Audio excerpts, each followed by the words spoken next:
প্রথমবারের মতো সিসি ক্যামেরার আওতায় আনা হচ্ছে সিলেট মহানগরীর গুরুত্বপূর্ণ স্থান। এরই মধ্যে নগরীর তালতলা পয়েন্ট থেকে জিন্দাবাজার পর্যন্ত বসানো হয়েছে 22টি ক্যামেরা, যা নিয়ন্ত্রণ করছে মহানগর পুলিশ।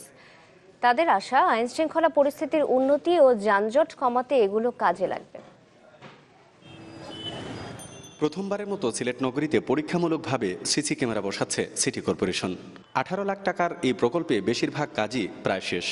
সপ্তাহখানেকের মধ্যে সম্পূর্ণ কাজ শেষ হবে আশা করছে কর্তৃপক্ষ। এই সিসি ক্যামেরাগুলোর নিয়ন্ত্রণ থাকছে কোতোয়ালি মডেল থানা। এর ফলে আইনশৃঙ্খলা পরিস্থিতি নিয়ন্ত্রণ ও যানজট কমানো সম্ভব বলে মনে করছেন সংশ্লিষ্টরা। সিসি ক্যামেরার মাধ্যমে বিভিন্ন অপরাধীরা যারা অপরাধ করে তারা অপরাধ করার মতো সুযোগ পাবে না, আর যদি কেউ অপরাধ করেও তাহলে তাদেরকে শনাক্ত করতে খুব সহায়ক হবে। আর মানুষের যানজট, যদি কোথাও যানজট থাকে তাহলে আমরা এখান থেকে নিয়ন্ত্রণ করতে পারি। সিটি কর্পোরেশন কর্তৃপক্ষ জানিয়েছে, পর্যায়ক্রমে পুরো মহানগরীর গুরুত্বপূর্ণ জায়গা সিসি ক্যামেরার আওতায় আনা হবে।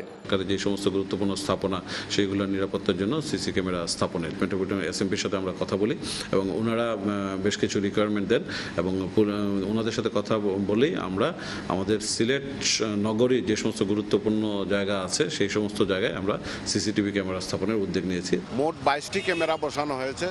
তোর মধ্যে 14টি হচ্ছে ফিক্সড ক্যামেরা, 8টি হচ্ছে পিডিজেড ক্যামেরা। এই কাজগুলো আমরা পরীক্ষামূলকভাবে চালু করছি। সিটি কর্পোরেশনের এমন আয়োজনকে স্বাগত জানিয়েছে নগরবাসী।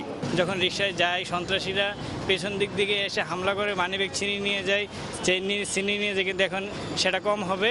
এটা আসলে আরো আগে লাগানো দরকার ছিল।